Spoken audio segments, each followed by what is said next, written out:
ঠোক Kamtapuri basic দণ্ডবত আসসালাম আর good morning জানাং। আমরা সবাই জানি বিধানসভা নির্বাচনত শীতলকুচির নাখান মর্মান্তিক দুঃখজনক হত্যাকাণ্ড ঘটিছে। ইতিমধ্যে এই নির্বাচনত মেলা কামতাপুরি মানসি নিহত হয়েছে, আহত হয়েছে, আর মেলা কামতাপুরি মানসির ঘর বাড়ি ভাঙে দেওয়া হয়েছে। এই বাদে মুই কোচ কামতাপুর বাসিক কলকাতা কেন্দ্রিক রাজনৈতিক দলগেলার লগত যুক্ত না হইবার, ইমাগেলাক মদত না করিবার, ইমাগেলাক সমর্থন না করিবার বাদে আটুস বা আবদার করং। কারণ ইমাগেলাক সমর্থন করা মানে, ইমাগেলা কোঅপারেশন করা মানে কোচ কামতাপুরের উপরত ইমাগেলার উপনিবেশিক শাসন শোষণ দমন পীড়নের রাজনীতির বৈধতা দেওয়া। ইমাগেলা সমর্থন করা মানে কোচ কামতাপুর মাটির উপরত ইমাক অধিকার দেওয়া। ইমাগেলা সমর্থন করা মানে কোচ কামতাপুরি জনগণক হত্যা করিবার বাদে সুযোগ করে দেওয়া। কারণ আমরা ৭০ বছর ধরিয়া যদি কলকাতা কেন্দ্রিক রাজনৈতিক দলগেলার কার্যকলাপ বিশ্লেষণ আর পর্যবেক্ষণ করি, তাহলে দেখা পায় ইমা কোচ কামতাপুরক ধ্বংসই করিলেক, কোচ কামতাপুরের ভাষা সংস্কৃতি ধ্বংসই করিলেক, আর কোচ কামতাপুরি সমাজত ইমা বিভেদে আনিলেক, হিংসার রাজনীতি সরে দিলেক, আরো মেলা মানুষের ঘর বাড়ি ভাঙে দেওয়া হইলেক, আরো মেলা মানুষের হত্যা করা হইলেক। মমতা ব্যানার্জির নেতৃত্বত টিএমসি সরকারও রাজবংশী ভাষা একাডেমি, কামতাপুরি ভাষা একাডেমি খুলি দিয়া কামতাপুরি সমাজকে দুই ভাগ করিছে। খালি এখিনি নহয়, আজি কামতাপুরের বুকত যত স্কুল কলেজ আছে এগুলাত বহিরাগত গেলা তোমার নিজের মাতৃভাষাত শিক্ষা গ্রহণ করবা পারবে। অথচ আমরা ইন্ডিজিনিয়াস পিপল হইয়া বা ভূমিপুত্র হয়ে হেনে আমার ফরফাদার দান করা জমি গেলাত যে স্কুল কলেজ গেলা গড়ে উঠিছে, এগুলাত আমরা আজি মাতৃভাষায় বই পড়বা পারবার না হই। আরো বিজেপি সরকার গেল লোকসভা নির্বাচনত কথা দিছে যে ইমাগেলা সরকার গঠন করিলে কামতাপুরি ভাষাক ৮ম তফসিলভুক্ত করিবে।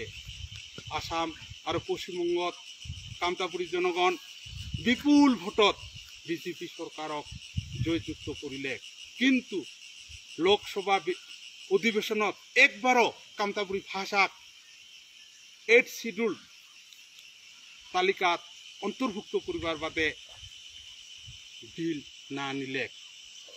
তাহলে দেখো, আমরা ৭০ বছর ধরে এই কলকাতা কেন্দ্রিক রাজনৈতিক দলগেলার খালি শাসন শোষণ দমন পীড়ন বিভাজনের রাজনীতি, হত্যার রাজনীতি দেখি আসলি। তাহলে এই রাজনীতি করি আমার কি হবে?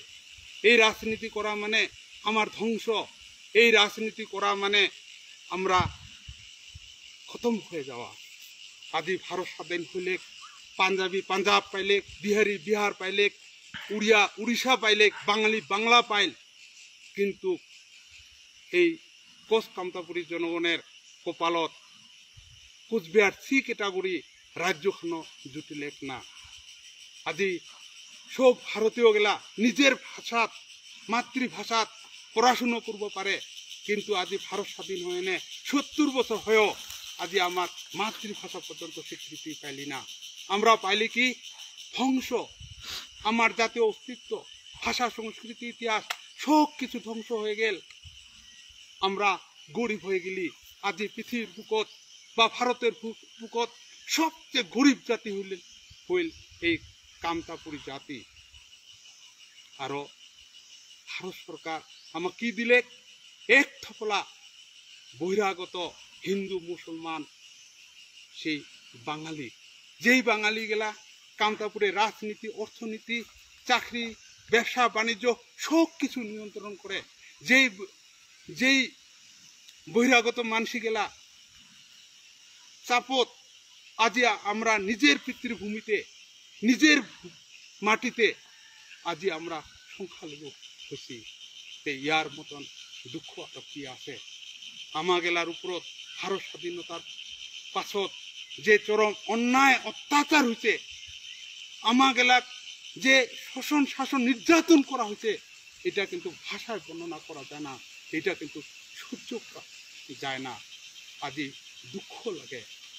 আজি পৃথিবীর এনম উদাহরণ মনে হয় নাই। এই বাদে মুই যেগুলা লোক বা যেগুলা MLA MP আছে, উমা গেলাক আদর করিয়া অনুরোধ করং, তোমা গেলা দালাল রাজনীতি বন্ধ করো, তোমা গেলা কৃত রাজনীতি বন্ধ করো। যদি রাজনীতি করবা লাগে তাহলে জাতি মাটির বাদে রাজনীতি করো, নিজের ভাষা সংস্কৃতি রক্ষা করিবার বাদে রাজনীতি করো। আর যদি বেটাসা হন, যদি বুকের দম আছে, যদি মায়ের দুধ খাইছেন, তাহলে এই কোষ কামতাপুর উদ্ধার করবার বাদে রাজনীতি করবেন।